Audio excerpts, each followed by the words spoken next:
Venerável Fulton Sheen. Filhos e pais. Sabedoria e orientação para os pais. Disciplina justa. As práticas do passado interessam a todos nós. Um costume ultrapassado e esquecido atualmente é a palmada. É bom lembrar que todo recém-nascido recebe uma palmada para que ele possa começar a respirar e, assim, continuar vivendo. Para benefício daqueles que desconhecem o fenômeno chamado palmada, ele poderia ser chamado uma forma de punição em que é dada num lado do bumbum para impressionar o outro. Há razões psicológicas para a diminuição da palmada. Há argumentos que qualquer forma de castigo físico em uma criança a subjuga fisicamente, e subjugar física ou mentalmente uma criança é ruim para ela, pois isso oprime o ego. É falso sugerir que subjugar uma criança seja errado em qualquer circunstância. Um professor de música subjuga um garoto quando ele começa a ter aulas de trompete. Um boxeador subjuga um iniciante ao ensinar-lhe pugilismo. Todo médico subjuga um paciente ao injetar uma agulha. É curioso que aqueles que se opõem a controlar a juventude toleram adolescentes que usam drogas, que subjugam de modo tão completo seu caráter e sua inteligência. Certa vez, um psicólogo infantil definiu a si mesmo como alguém que jamais baterá em uma criança, a não ser que seja em autodefesa. Qualquer um que é velho bastante para se lembrar de quando levava palmadas, recordará que esperar por elas era pior do que recebê-las. Nenhuma ameaça no mundo assume tanta aparência de uma nuvem ciclônica negra quanto dizer a uma criança: espere até seu pai chegar em casa. Uma criança disse certa vez: prefiro levar nas palmadas do que ser repreendido. Outra criança disse: as palmadas não duram muito, elas mostram quem é o chefe. Outra objeção já feita contra as palmadas é que depois delas os pais sentem vergonha e culpa.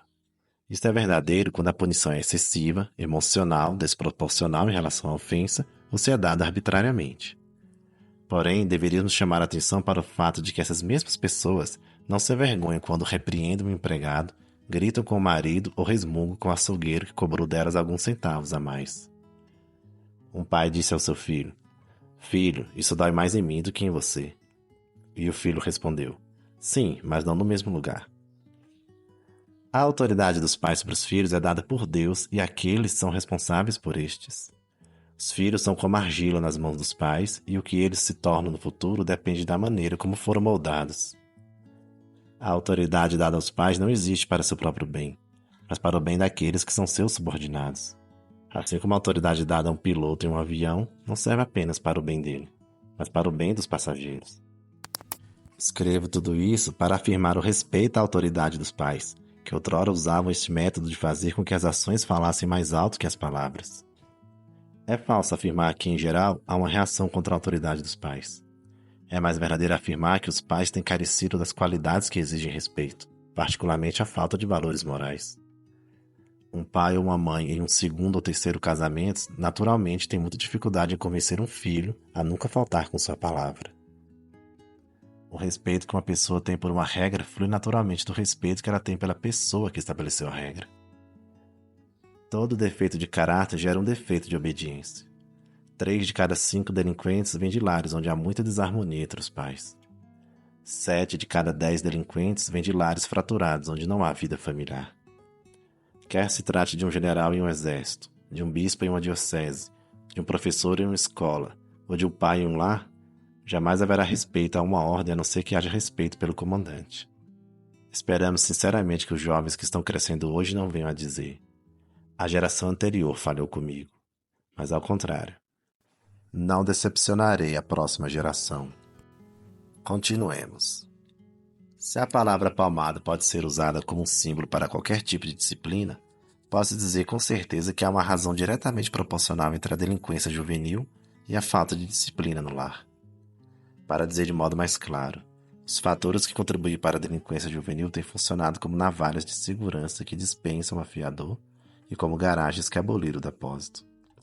Para tomar emprestada a terminologia usada a bordo de um navio, a palmada é conhecida como punição na polpa.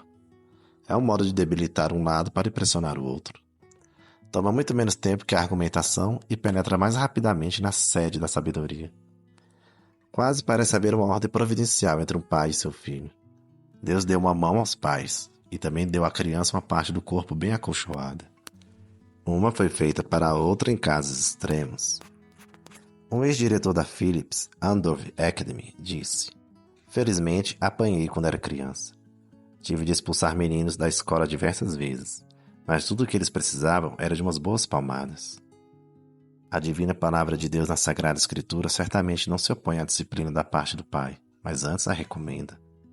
O livro dos Provérbios diz: "No dorso do insensato, a correção." E novamente: "Quem poupa a vara odeia seu filho. Quem o ama, castiga-o na hora precisa." A Sagrada Escritura parece não prever efeitos negativos advindos das palmadas. "Não poupes ao menino a correção. Se tu o castigares com a vara, ele não morrerá." Em outro trecho nós lemos: "Ensina à criança o caminho que ela deve seguir. Mesmo quando envelhecer, dele não se há de afastar." Um psicólogo infantil que escreveu muito contra as palmadas, dizendo que elas eram cruéis, foi detido por ter prendido no carro durante horas o filho que não parava de chorar, enquanto ele e a esposa foram ao teatro, e depois a um restaurante para jantar.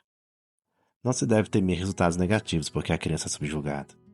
Na medida que existe a superioridade da verdade, toda criança é intelectualmente subjugada por seu professor. Se os pais dizem que sentem vergonha depois de punir um filho, é porque a disciplina aplicada talvez tenha sido excessiva ou desproporcional em relação à ofensa. Essas mesmas pessoas não ficam minimamente envergonhadas quando repreendem uma cozinheira. Se alguém disser que as palmadas são a expressão do sistema, deve-se admitir que elas não são uma expressão de autoritarismo, mas de autoridade. Deve-se notar que, nos mandamentos de Deus, os 3 primeiros expressam deveres para com Deus. Os 6 últimos mandamentos são deveres para com o próximo. Entre eles está o 4º mandamento, que é a obediência que os filhos devem aos pais. A própria ordem dos mandamentos indica que Deus queria que os pais assumissem o lugar dele no lar. A obediência devida a eles é o reflexo da obediência devida ao próprio Deus.